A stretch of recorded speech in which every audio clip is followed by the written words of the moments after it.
Let's talk about adding special fractions. So let's say we have this problem. We have to notice that these numbers are consecutive multiples. So we can rewrite this as 1 divided by 3 times 4 plus 1 divided by 4 times 5 plus 1 divided by 5 times 6. And then we can take the smallest fraction and the largest fraction and we can subtract those. So we have 1 by 3 minus 1 by 6. This will be 1 by 6.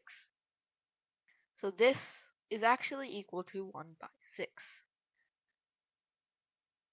Let's take a look at another example. Let's say we have this.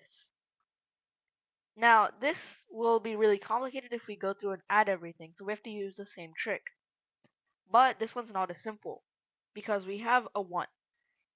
So we can rewrite the 1 as 2 over 1 times 2, plus the 6 is 2 times 3, so that's 2 over 2 times 3, and so on. Then we can take the smallest fraction, so that's 2 divided by 1, and we can subtract it with the largest fraction, so that's 2 over 7. I say smallest and largest even though this fraction is actually the largest and this is the smallest, but I say smallest because it's the first and largest because it's the last. So to do this we need a common denominator, so we multiply this by 7 on the top and the bottom.